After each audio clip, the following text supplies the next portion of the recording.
Hello everybody, Doc Eon here, and today I'm bringing you another book review.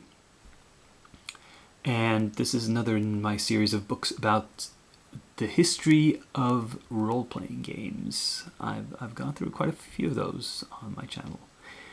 And this is yet another one which is focused on D&D and Gary Gygax, as it says here. Gary Gygax and the Creation of D&D, Rise of the Dungeon Master. Written by David Kushner and illustrated by Corin Shadme.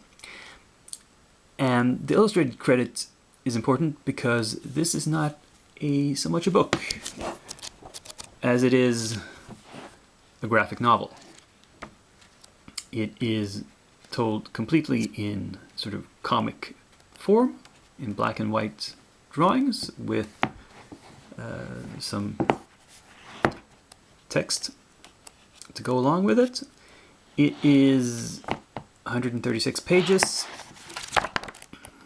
minus, well, it probably doesn't start on, it pretty much starts on page 1. So yeah, it is what it says. And this tells basically the same story as a couple of the other books I've read, except of course it has relatively few pages and it has even less text.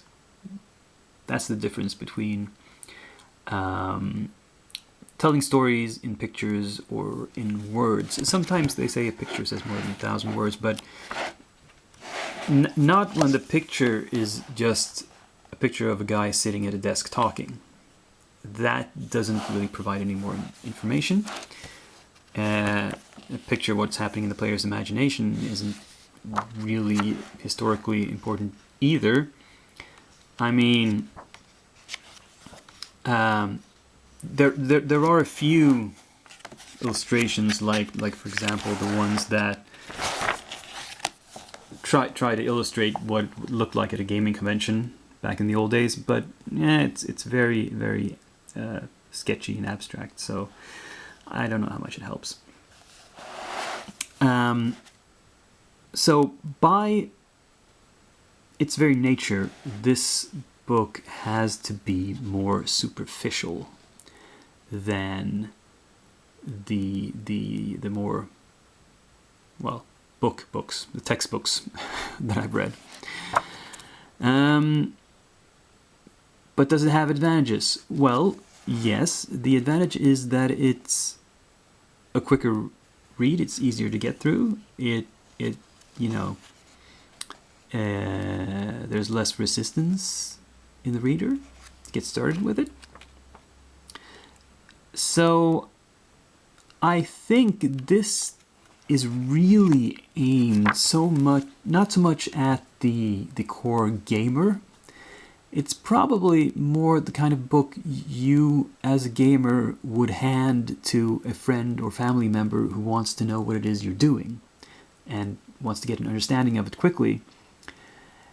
And they're not going to sit and read through a 300-page book with very small typeset text. But they could flip through a 100-page comic book, possibly, and get a brief overview of the subject, at least. So yeah, I mean, this is sort of the Dummy's Guide to D&D, or the history of D&D, because it skips over a lot and simplifies a lot that's left. It's generally accurate. There's only very few factual things I could quibble with, and they're very minor. The thing that is most, how shall I put it, historically annoying is the handling of time. Other media, like for example, movies and books are both rather good at telling parallel stories at different things going on at the same time. Comics kind of suck at that. If you try to put, if you try to cross-cut in a comic form, it gets very confusing very quickly. And that leads to things like, well, for example, when they bring up the conflict between TSR and Dave Arneson, they bring it up rather late in the game, because when they've already gone over a lot of basically everything else that happened in the 80s and the 90s. And so if you're just reading it through this and you think it's a strict chronological timeline, you would think that that conflict between TSR and Dave Arneson happened like the late 80s or 90s at some point, instead of early 80s when it's actually happened.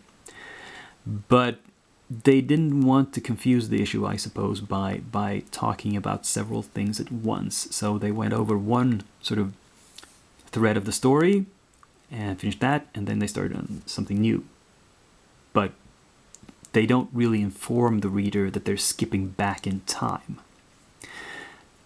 So, I wasted a lot of words on something very minor here, but being an historian myself, I tend to feel that getting timelines right is important for understanding of what happened.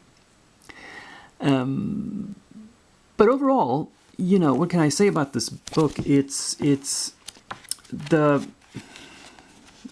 as I said, the story is slightly simplified, but and the art is rather simple, which, I mean, it's clean, legible, it's very easy to see what's happening. It doesn't have any artistic flourishes. So again, I suppose this is good for beginner friendliness.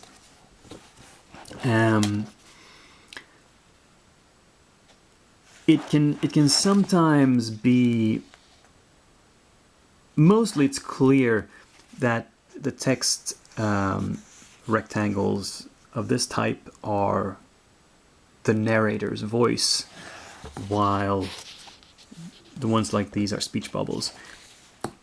Once in a while it gets confusing what is what's narration and what's actual dialogue, but mostly it's very clear. So that's good.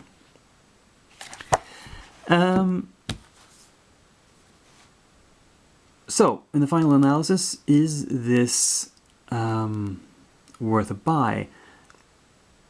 I think I already explained somewhere in the middle of the review that I think that for somebody who is a role-playing gamer, it's not going to tell you anything you didn't already know.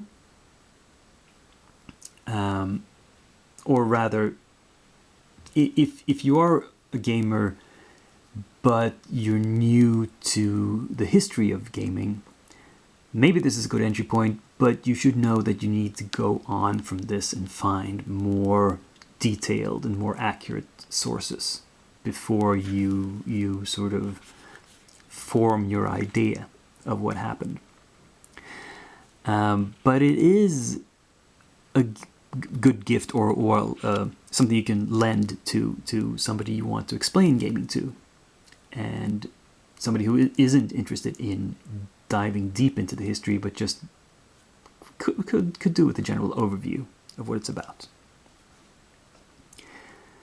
And yeah, so I suppose I end this with a qualified recommendation.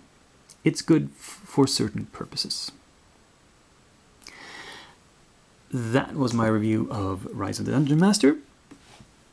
As I said, I'm Dakian. I hope you continue watching videos on my channel.